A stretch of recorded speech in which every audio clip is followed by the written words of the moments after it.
really just a case of total wipeout from Harry and Meghan. As ever, let me explain. Hi, good morning, Neil Sean here in the heart of a beautiful, sunny London today. I know I was complaining, wasn't I, the other day? All rainy, dark clouds. You see, this is what it's like, isn't it? It's called seasons, you know. For those that keep going on about climate change, yes, I'm sure there is some. But of course, we also have seasons. We've also had them for many years, many centuries. And the bottom line is they change at the flick of a switch, don't they? Have you found that? You go out and suddenly you're drenched. But it's interesting also to thank you so much for your wonderful comments about the gaslighters of London. And I'm glad you enjoyed the story. It's fascinating, isn't it, to think that such old traditions go on, you know?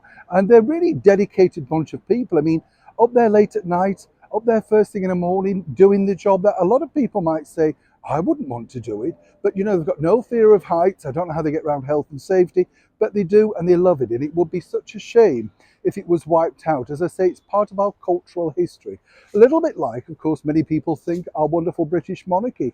And that is because it's been a steadfast for us for so many years. We do look towards the monarchy for guidance, and whatever people say, we do. You know, it's a fact. But what is interesting is that there are certain people, certain individuals that seem really keen to bring that institution down.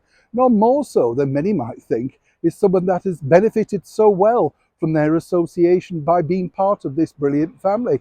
We're talking, of course, about the former royal known as Prince Harry. Now, when you think about Prince Harry, he's had, whichever way you look at it, tragedy in his life, but of course, great comfort too. Lots of support, untold wealth, and a life that many only could simply dream of. So while, yes, there's sympathy for the darker side of things that have happened in his life, it happens to everybody in their life. They don't always have the cushion of luxury to fall back on, but seemingly that was never enough for the former royal known as Prince Harry.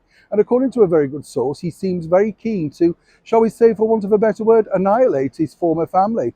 What could you describe it as? Simply as the fact that he's literally going out to spark a debate, receive an award for something that apparently happened but only he knows about. You get the picture. But there's a bigger story behind that, and as ever, let me explain. This really centres upon the fact that when you think about Harry and Meghan, they solely see themselves now as building their brand, their world, if you like, in the United States of America. They believe, as Harry's spoken out, that it's his home for now, and they felt most welcome there. In fact, Meghan couldn't wait to dash back. You know, no snippet of ribbons for her over here on dark November mornings. Absolutely not. So while they cemented themselves back, they believe that by ingratiating themselves in one of the biggest hot topics of the moment, which is racism, then seemingly, you know, this is going to benefit. The bigger picture is this, though, you know, by the time they receive that award, it will still be reeling from the fact that the Prince and Princess of Wales will have arrived in the United States and, of course, launched their biggest campaign yet for Earthshot, is Green Charity. And the background to that, according to a very good source, is simply this: wipe out the good and make sure the focus is on Harry and Meghan. You could dress it up, you could say other things, but how else could you really address this particular situation? Why on earth would you want to continue such down a road when you know that this particular project, a worthy project, a charity not funded by any British taxpayer at all, is very dear to the Prince and Princess of Wales, who've been nothing but kind to you, but seemingly you want to wipe out all of that good work from their visit forward in the United States around the same time that you're picking up, many say, a phony award for a phony accusation.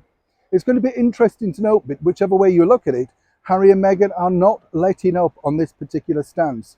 They truly believe they've hit the nail on the head by picking on something that apparently the public over there in particular resonates with. As ever, this is only going to cause further damage for Harry, Meghan, and of course senior members of the British monarchy. But then again, it's never really bothered them before, has it? Neil Sean in the very heart of London.